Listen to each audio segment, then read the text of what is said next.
নমস্কার। যুক্তি তর্ক সঙ্গে অর্কয় আপনাদের স্বাগত।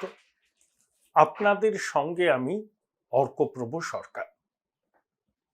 আজকের এই এপিসোডটা থাম্বনেল দিয়েছি আমি রুদ্র মমতা অভিমানী শুভেন্দু। মমতা বন্দ্যোপাধ্যায় রণংদেহী মূর্তিতে লোকসভা নির্বাচনে চমকপ্রদ সাফল্যের পর 2 বছর বাদে রাজ্য বিধানসভার নির্বাচন, মমতা বন্দ্যোপাধ্যায় জানেন তার সরকারকে এবার তাড়া করবে প্রতিষ্ঠান বিরোধিতার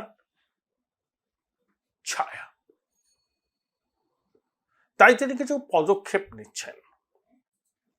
প্রথম কথা, কতগুলো সিদ্ধান্ত নিয়েছেন মুখ্যমন্ত্রী যে স্বাস্থ্য স্বরাষ্ট্র এই দুটো দপ্তর, যেগুলো মুখ্যমন্ত্রীর একেবারে নিজস্ব, মানে তিনি তার মন্ত্রী, সেই সমস্ত দপ্তরের সিসিটিভি নজরদারি হবে। অর্থাৎ আরো একটি দপ্তর আছে, আমি ভুলে গেলাম আর কি। মুখ্যমন্ত্রীর নির্দেশে পুলিশ সেই কাজ করবে। আধিকারিকদের যেখানে বসেন সেখানে ক্লোজ সার্কিট ক্যামেরার নজরদারি, তারা কোন কোন ফাইল নিয়ে যাচ্ছেন সেগুলো নজরদারির মধ্যে রাখা হবে। স্বরাষ্ট্র, অর্থ এবং স্বাস্থ্য। দেখুন, প্রাক্তন মুখ্য সচিব হরিকৃষ্ণ দ্বিবেদীর হাউস রেন্ট অ্যালাওয়েন্স নিয়ে একটা বিতর্ক হয়েছিল। শুভেন্দু অধিকারী সেই কাগজ দেখিয়ে দাবি করেছিলেন যে 2 বার করে হাউস রেন্ট অ্যালাওয়েন্স নিচ্ছেন হরিকৃষ্ণ দ্বিবেদী। তা সরকারের ভিতরকার খবর কিভাবে বিরোধী দলনেতার কাছে পৌঁছচ্ছে এবং একই সঙ্গে সরকারি কাগজ পৌঁছে যাচ্ছে, এটা মুখ্যমন্ত্রীর কাছে অত্যন্ত বিড়ম্বনার বিষয়। তাই সেটাকে দূর করবার জন্য তিনি অর্থ, স্বরাষ্ট্র এবং স্বাস্থ্য মন্ত্রকের কাজকর্মকে একেবারে সিএমও এবার থেকে মনিটরিং করবে। সিসিটিভি সার্ভেইলেন্স হবে, কর্মীরা কোন কোন ফাইল কোথায় নিয়ে যাচ্ছেন, কিভাবে নিয়ে যাচ্ছেন, সেগুলো নজরদারির আওতায় রাখা হবে। মানে সার্ভেইলেন্সের আওতায় পড়ে গেলেন স্বাস্থ্য, অর্থ এবং স্বরাষ্ট্র দপ্তরের কর্মী এবং আধিকারিকরা। মুখ্যমন্ত্রী আধিকারিকদের সঙ্গেও বৈঠক করেছেন, তাতে বিভিন্ন দপ্তরের সচিবরা ছিলেন। শিক্ষা সচিব মনীষ জৈন মুখ্যমন্ত্রীর ভৎসনার মুখে পড়েন। এই মনীষ জৈনকে সিবিআই বেশ কয়েকবার তলব করেছিল। পার্থবাবুর আমল থেকে তিনি শিক্ষা সচিব, ব্রাত্যবাবুর আমলেও শিক্ষা সচিব। ব্রাত্যবাবু তাকে খুব একটা পছন্দ করেন বলে আমি জানি না, কিন্তু কোনো এক অজ্ঞাত কারণে শিক্ষা সচিব পদে মনীষ জৈনই থেকে যান। আরো এক সচিব, তিনি সেভাবে পাদপ্রদীপের আলোয় আসেন না, ঘন ঘন দিল্লি যান বলে মুখ্যমন্ত্রী উষ্মা প্রকাশ করেছেন। বলেছেন এবার থেকে আপনি দিল্লিতেই থেকে যান, কষ্ট করে আর ফেরার দরকার কি। অর্থাৎ আমলারা দু নৌকোয় যাতে পা না দিয়ে চলে, সেটা তিনি বার্তাটা দিয়েছেন। এমনকি তার আস্থাভাজন রাজীব কুমারও বোধহয় মুখ্যমন্ত্রীর মৃদু ভৎসনার থেকে রেহাই পাননি। কেন মুখ্যমন্ত্রী তার আমলাকুলকে এইভাবে সতর্ক করছেন? দেখুন, আইএএস আইপিএস অফিসাররা কিন্তু সেন্ট্রাল ক্যাডার। প্রধানমন্ত্রী কর্মীবর্গ দপ্তরের প্রধান, সেই কর্মীবর্গ দপ্তরে কিন্তু তাদের পরিচালনা করে। তবে তারা বিভিন্ন ক্যাডারে কাজ করেন, স্টেট ক্যাডারে, কিন্তু আলটিমেটলি সুতোটা তাদের কিন্তু বাধা দিল্লির কাছে। এখন মুখ্যমন্ত্রী চাইছেন একেবারে কমিটেড ব্যুরোক্রেসি, তার কথাই উঠবে, তার কথাই বসবে। সেখানে যদি এমন কোনো সিদ্ধান্ত মুখ্যমন্ত্রী নেন যে সিদ্ধান্তে অনেক গলদ আছে, ভবিষ্যতে অনেক সমস্যা হতে পারে, আমলারা কিন্তু সেই সিদ্ধান্তের প্রতিবাদ করতে পারবেন না। তারা জানছেন যে এই সিদ্ধান্ত শেষ পর্যন্ত বুমেরাং হতে পারে, হয়তো আদালতের স্ক্রুটিনির মুখে পড়তে পারে, কিন্তু মুখ্যমন্ত্রীর মুখের উপর স্পষ্ট করে ন্যায্য কথাটা বলার সাহস এদের অধিকাংশের নেই। এবং এই যে সরকারি নথিপত্র বাইরে বেরিয়ে যাচ্ছে বলে মুখ্যমন্ত্রী বলছেন, তাতে তার সন্দেহের তীর আমলাদের দিকে। এবং শুভেন্দু অধিকারী বারবার করে বলছেন না যে ওই নবান্নের 13 তলা 14 তলা এমনকি মুখ্যমন্ত্রীর ঘনিষ্ঠ বলয়ের মধ্যেও তার আস্থাভাজন আছে, সেখান থেকেই তারা কাগজপত্র পাঠান। এতেই সিঁদুরে মেঘ দেখেছেন মুখ্যমন্ত্রী। তা স্পষ্ট নিদান, দু নৌকায় পা দিয়ে চললে হবে না, ঘন ঘন ওই দিল্লি দিল্লি দেখালে চলবে না। হ্যাঁ, দিল্লি তো যেতেই হবে, কেন্দ্রীয় সরকারের বিভিন্ন দপ্তরের সচিবদের সঙ্গে রাজ্যের বিভিন্ন দপ্তরের সচিবদের নিয়মিত মিটিং হয়, এটা রুটিন অ্যাফেয়ার। কিন্তু তার মানে এই নয় যে ঘন ঘন দিল্লি যাচ্ছি, কারণে যাচ্ছি, অকারণে যাচ্ছি। অর্থাৎ নিজের আমলাকুলকে মুখ্যমন্ত্রী কার্যত তার বশংবদ করে রাখতে চাইছেন, এটা নিয়ে কোনো সন্দেহের অবকাশ নেই। এটাই তো স্টাইল অফ ফাংশনিং। কে কি বলল এতে তিনি খুব একটা কর্ণপাত করেন বলে আমার মনে হয় না। শুনলাম অনেকেই বলছেন আমলাকুলকে মুখ্যমন্ত্রী বলেছেন আপনারা আরেকটু অ্যাক্টিভ হলে আরো 5-6টা আসন বেশি জেতা যেত। তা আমলাদের অ্যাক্টিভ হওয়ার সঙ্গে আসন জেতার কি সম্পর্ক আপনারা নিশ্চয়ই বুঝতে পারছেন। আমি আর নতুন করে কিছু বলছি না। যেভাবে পঞ্চায়েত নির্বাচনে আমাদের বিডিওরা করেছিলেন, সেই রকম রোলই কি এক্সপেক্ট করছিলেন তিনি আধিকারিকদের কাছ থেকে? এবং অনেক বিডিও খুব অনুপ্রাণিত তো ছিলেনই, গৃহপালিত অনেকে। প্রত্যেক বিডিওর টেলিফোন নাম্বার মুখ্যমন্ত্রীর কাছে আছে, তাদের জন্মদিনে শুভেচ্ছা বার্তা পাঠান। সরকারের একটা সিস্টেম আছে তো, বিডিও, তারপরে এসডিও, তারপরে এডিএম, তারপরে ডিএম, এইভাবে তো চলে। মুখ্যমন্ত্রী সরাসরি বিডিওদের সঙ্গে যোগাযোগ স্থাপন করলে বিডিওরাও কি বলবো আর কি, প্রবণতা তো দেখা যেতেই পারে যে ঊর্ধ্বতন কর্তৃপক্ষকে পাশ কাটিয়ে সরাসরি মুখ্যমন্ত্রী সচিবালয়ের সঙ্গে যোগাযোগ করা। প্রবণতা হিসাবে এটা কিন্তু ভালো নয়, ভবিষ্যতে এর ফল ভালো নাও হতে পারে। তাই মুখ্যমন্ত্রীর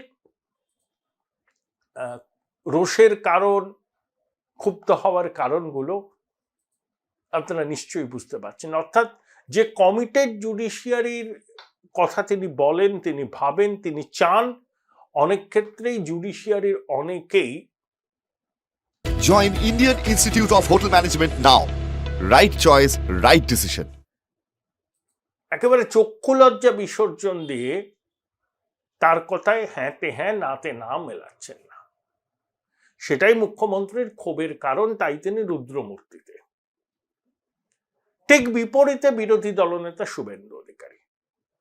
শুভেন্দু এখন অভিমানী।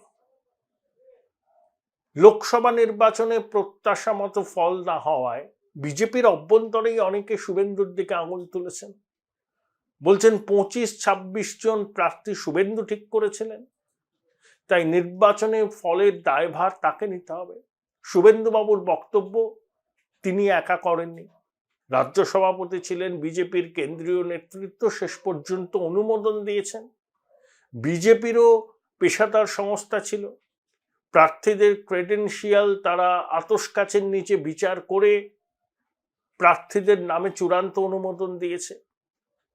তাই সব দোষ শুভেন্দু অধিকারীর ঘাড়ে চাপাচ্ছে বঙ্গ বিজেপির কয়েকজন নেতা। এটা শুভেন্দু বাবুকে খুব অভিমানী এবং খুব ব্যথিত করেছে। এই যে খুব তাড়াতাড়ি 4টে জায়গার উপনির্বাচন,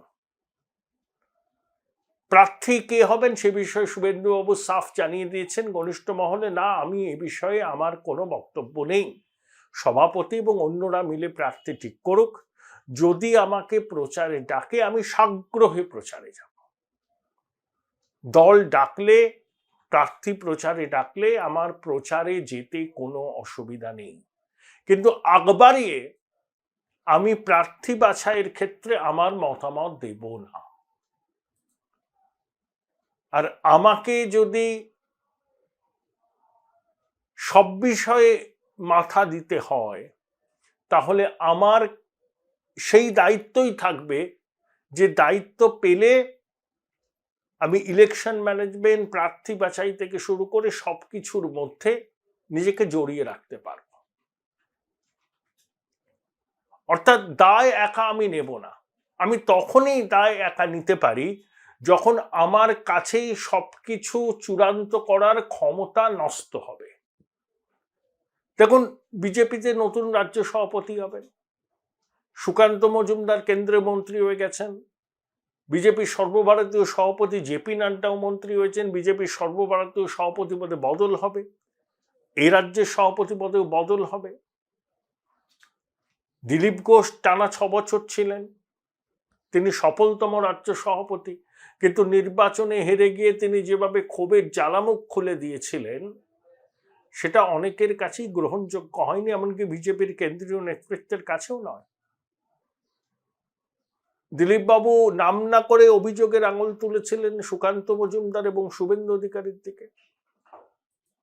বিশেষ করে তার নিশানায় ছিলেন শুভেন্দু অধিকারী। তিনি বলেছিলেন রাজনীতিতে কাঠিবাজি চলে। আবার সুকান্ত মন্ত্রী হিসাবে শপথ নিয়ে দিলীপ বাবুর পায়ে হাত দিয়ে প্রণাম করে আশীর্বাদ নিয়েছেন। দিলীপ বাবুকে পুনরায় রাজ্য সভাপতি করবে নাকি অন্য কেউ রাজ্য সভাপতি হবেন, নাকি শুভেন্দু অধিকারী শেষ পর্যন্ত বিজেপির রাজ্য সভাপতি হবেন, সেটা নিয়ে বিস্তর স্পেকুলেশন চলছে। আমি এর মধ্যে ঢুকতে চাই না, মাস তিনেকের মধ্যে বিষয়টা স্পষ্ট হবে। কিন্তু একটা জিনিস অনুমান করতে পারি, এমন কেউ রাজ্য সভাপতি হবেন নির্বাচনের বছর দেড়েক আগে যার সঙ্গে শুভেন্দু অধিকারীর কোনো সংঘাত হবে না, তার রাজনৈতিক উচ্চতাও শুভেন্দু অধিকারীর মতো হবে না, এবং সেক্ষেত্রে শুভেন্দু বাবুর মত কিন্তু নেওয়া হবে। আবার এমনও হতে পারে শুভেন্দু অধিকারীকেই শেষ পর্যন্ত রাজ্য সভাপতির দায়িত্ব দিল বিজেপি 2026-এর নির্বাচনের আগে, এবং একই সঙ্গে বিরোধী দলনেতার দায়িত্বেও তিনি রইলেন। তেলেঙ্গানাতে এই ঘটনা ঘটেছে। আবার শুভেন্দুবাবু বিরোধী দলনেতার দায়িত্ব অন্য কাউকে দেওয়ার ব্যাপারে সুপারিশ করতে পারেন। তবে শুভেন্দু অভিমান থেকে স্পষ্ট, তোরে কোনো কথা প্রকাশ্যে বলি না। আমি খুব ডিসিপ্লিন লোক। আমি কলেজ লাইফে এনএসএস করেছি, আমি কংগ্রেস করেছি যখন, তখনও কংগ্রেসের কথা বাইরে বলিনি। কংগ্রেসে উপদল চলে, আপনারা জানেন। আমি তৃণমূল যতদিন করেছি, কোনো দিন আমার ভাইপো এত হাত ধুয়ে আমার পিছনে লেগে থাকতো, মুকুল রায় লেগে থাকতো, তা আমি কোনো দিন প্রকাশ্যে একটা কথাও কোনো দিন বলিনি। আমি ভারতীয় জনতা পার্টি করি, তাতে সবাই আমাকে পুরস্কার দেয় না, কেউ তিরস্কারও দিতে পারেন, অনেক অনেক কিছু পোস্টও করতে পারেন, তির্যক মন্তব্য করতে পারেন, ভালো হলে নিজেদের ক্রেডিট দেন, খারাপ হলে আমার ঘাড়ে চাপান। কিন্তু আমি কখনোই আমার দলের অভ্যন্তরীণ বিষয় বাইরে বলতে চাই না। কেন্দ্রীয় বাহিনী এসেছিল নির্বাচন কমিশনের অর্ডারে, এবং তাদের স্বতন্ত্র ভূমিকা এখানে ছিল না। তারা নিয়ন্ত্রণ ছিলেন রাজ্য পুলিশের হাতে। স্বাভাবিকভাবে কেন্দ্রীয় বাহিনীর অন্য সময় আসা, যেটা উত্তর পূর্বাঞ্চলে স্পেশাল অ্যাক্ট ছিল, যে একটা পরে উঠে যায়, আবার পরে মণিপুরে সেটা চালু হয়েছে, সেই অ্যাক্টের আওতায় বা কাশ্মীরে যে পাওয়ারটা ছিল, সেই পাওয়ারটা তো এখানে কেন্দ্রীয় বাহিনীর হাতে ছিল না। কেন্দ্রীয় বাহিনীর কিওয়ারটিও নিয়ন্ত্রণ করেছে রাজ্য পুলিশের লোকেরা। তাই আমি আমার সম্মানীয় কলিগ এবং আমাদের ভারতীয় জনতা পার্টির মধ্যে সবচেয়ে হাইস্ট ভোটে জিতেছেন 1,84,000 ভোটে, এবং বিশিষ্ট শিক্ষক সম্মানীয় জগন্নাথ সরকারের কোনো মন্তব্য নিয়ে সংবাদ মাধ্যমের কাছে আমি কোনো মন্তব্য করব না। আমি নিজেও আমার কিছু বলার থাকলে আমার ফোরাম আছে, সেখানে আমি বলি, এবং আমার সে বলার সুযোগ রয়েছে। কারো মাধ্যমে যেতে হয় না, সরাসরি বলার সুযোগ রয়েছে। তাই আমি প্রকাশ্যে এসবের মধ্যে নেই, সেখানেই বলবো। কিন্তু আমি এটা নিয়ে সামগ্রিকভাবে পার্টিকে প্রতিনিধিত্ব করি না, সংগঠন করে। এটা নিয়ে জানতে গেলে আমাদের প্রধান মুখপাত্র শ্রমিক ভট্টাচার্যের কাছ থেকে জানতে হবে, যিনি প্রত্যেক দিন সাংবাদিকদের সামনে থাকেন। এটা নিয়ে জানতে গেলে কনসার্নিং জেলার যারা সভাপতিরা রয়েছেন তাদের কাছ থেকে জানতে হবে। আমার কাছে এবারে আমার রোলটা কি হবে, 4 জায়গায় প্রার্থী হওয়ার পরে পার্টির স্টেট অফিস থেকে প্রচারের জন্য যদি আমাকে বলে, আমি আমার নিজের গাড়িতে, আমি তো সরকারি গাড়ি চড়ি না, আর পার্টি থেকেও তেল নিই না, আমি নিজে তেল ভরে আমার বাড়ির পয়সায়, পেট্রোল পাম্পটা আছে, কয়েক লক্ষ টাকা রোজগার আছে, বৈধ রোজগার, সেই তেল ঢুকিয়ে আমি যাবো। আর যদি রায়গঞ্জে প্রচারে যেতে হয়, ফিরতে পারবো না, মানে থাকতে হবে, তাহলে মালদাতে হোটেল ভাড়াটাও আমি নিজে পেমেন্ট করে থাকবো। এবং যেখানে যেখানে আমাকে প্রচার করতে বলা হয় আমি সেখানে প্রচারে যাই। সংগঠিত করার কাজটা আমার নয়, কেবলমাত্র আমার জেলাতে পার্টির সংগঠনের লোকেরা তারা রাজ্যের নির্দেশিকাও যেমন পালন করেন, আমার পরামর্শটাও মেনে চলেন। এর বাইরে সাংগঠনিক ব্যাপারে আমি কোনোদিন হস্তক্ষেপ করি না, ভবিষ্যতেও করার কোনো ইচ্ছা নেই। যে আপাতত নিজেকে গুটিয়ে রাখছে, উপনির্বাচনে প্রার্থী বাছাইয়ের প্রক্রিয়ায় নিজেকে যুক্ত রাখছে না, দল চাইলে, সংশ্লিষ্ট প্রার্থী চাইলে তার হয়ে প্রচারে ঝাঁপিয়ে পড়তে বিন্দুমাত্র দ্বিধা নেই।